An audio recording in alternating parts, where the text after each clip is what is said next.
Singles-wise, 5 were knocked off the top spot by the new boy band on the block, who were proudly displaying their stiffies. This is Blue and Too Close. So this was the follow-up to All Rise that got to number 4. This one got to number 1 and was the second single off the debut album All Rise, and a cover of the 97 version by Next. So that's only a 4-year gap. That seems like a pretty dangerous play to get a bring back so close to the original version. Some might say too close. Well, yes, exactly. Yeah. Lyrically, I think this has been the most entertaining thing we have covered so far, because it isn't a complete piss take. It's real, but it's entertaining all kind of in one go. No, that's the thing. Was it Liquid Dreams we said about? You know, it could very easily be a Lonely Island parody sort of song. Yeah. And this has that feeling too. You know, they're walking in the club in the video and it's all kind of moody and intense. And then they go on to sing a song about, you know, accidentally getting a boner next to a girl. And there is that factor of, is it a piss take? Is it serious? But as you say, no, it is genuinely just a sincere song about, you know, unwanted erections. Yeah, well, so there's more sass to it and stuff. I get the feeling I've maybe lived more of a Blue Too Close music video life than what you have Very at much this point. so, Because, you know, men were way more perverted and pushed way too many boundaries back in kind of like 2001. Plus at our school discos, we did pair up and we had to have the benches removed because we were getting too close, and there was just dry humping at 13 at school. You know what I mean? Yeah. But yes, this is, and I remember at the time not realising how actual dirty it was, because, you know, the way I've said, I'm like a musical person first and I like the flow of stuff and all of that, and then eventually the lyrics kind of come to me if they're good enough. Yeah. I can remember just being at my friend Sarah's house and being, I felt a little poke coming through. And I was like, did she say poke? And then he's like, girl, you know I felt it. And I was like, oh my God, is she talking? And I remember sitting telling Sarah then, as I listened to more of the song, I was like, that song's really dirty. And she was completely a denier. She was just like a too close denier for a long period of time.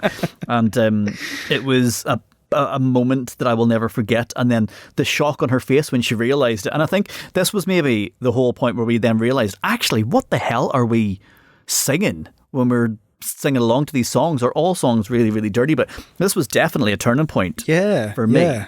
But I actually like the vocals of this one better than Next. Me too. Yes. I hadn't heard the Next one until doing the prep for this. And actually my moment of discovering what these lyrics were happened this year, because I hadn't heard the song since I was a kid. Mm-hmm. And I remember where I was walking back from my grandma's house during the first lockdown when we were allowed to go and, you know, sit in the garden sort of thing. I was walking back from their garden back to my house, and I had my 2001 playlist on in anticipation of, you know, doing this series. And that's when I twigged what it was. But when we've had the conversation before, I don't hear what is the lyric? I feel a little poke coming through on you. Is it poke? Poke. And then he. So she says that. She says, "Stop, because you're getting kind of close. I feel a little poke coming through on you." And then he goes, girl, I know you felt it. Before you know, I can't help it. You're making it hard," or something like that. And then says, "You're making it hard." Yeah. And then, well, the whole thing's about it. So, like, what's the lyrics? Baby, when you're grinding, I get so excited. Ooh, how I like it. I try, but I can't fight it. Yeah. Like the whole, This is no lyrical check or anything on my screen here. This is just me doing this from pure 2001 shock. But I love it. I think it's so good. But I think Next vocally are brilliant and they're full of soul. But I think there's something extra special that Lee Ryan brings to it. Yes. And then the harmonies and stuff in the background. We're in a different league here with these guys. Yeah, I totally agree. I think there's you've spoken a lot before about, you know, the idea of lads singing and giving them a reason to sing and like giving them the sort of empowerment to sing, because it's not a very, you know, men would find it very difficult to. But here's a song that's about boners, which is already a good talking point because men love talking about their own boners. And second of all, it has that line where it goes, "I try but I can't fight it," and it sounds like four lads, sounds like four proper lads. Yeah. And I love the delivery of that line. Like the American version's so soulful, and there's even a quote here from Freaky Trigger, who does the number ones blog. He says, "No longer does Too Close call to mind steamy encounters in American nightclubs. Instead, it makes you think of unwanted stiffies at the school disco." And the song has changed because it's now British, and I think there is an awkwardness about this that I love. Yeah, I guess a similar kind of awkwardness to All Rise, in that like it's just an awkward premise for a song. And then this is kind of also, like, with these two songs, Blue have established themselves as a very weird boy band, but you can't not love them. I think there's a very pure love about Blue, and it's easy to see why they were so popular and so loved because there's just this weird charm about them. Yeah, and they got popular fast. So, Westlife got popular fast for the cheesy ballady side, and for these guys to come out and get a number one and a second track is actually a really big deal, to be fair. And things would have been much bigger and much better. I think they just had some very unfortunate press moments with Lee opening his gob. Yeah, but this was...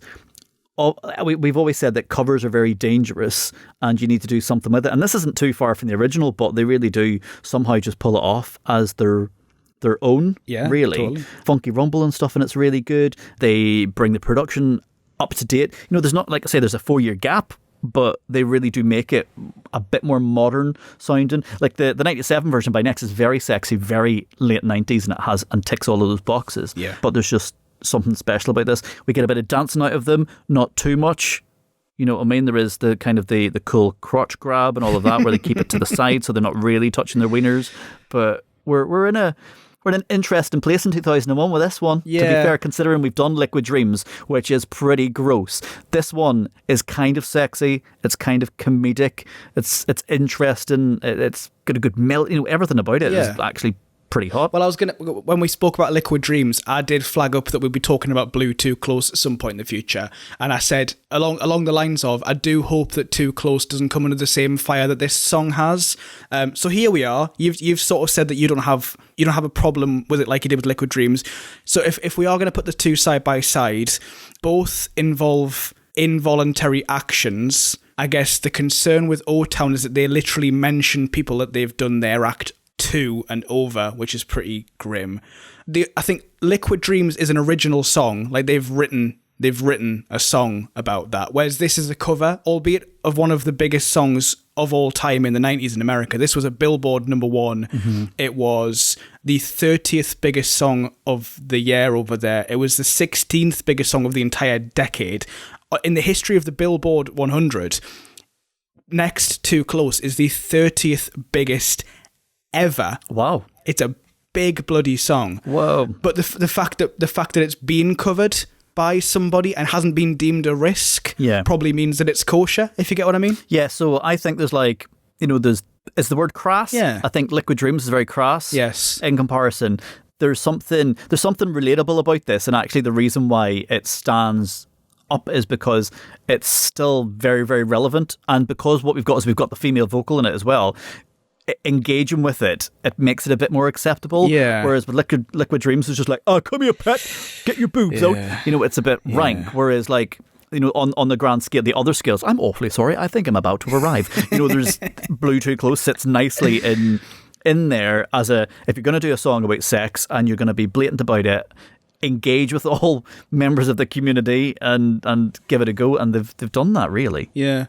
I think crucially with Blue Too Close as opposed to Liquid Dreams is that no liquid or fluid is exchanged in this track. And it's very much kept in the pants. Yeah, like I've talked about dog poo on this podcast already, which is usually just a taboo. There's certain things you don't talk about, and I've done it. So yeah, I think Liquid Dreams pushed boundaries that just didn't need to be pushed. And like we've said about O-Town, they got better. The further away they got from that song, the better they got.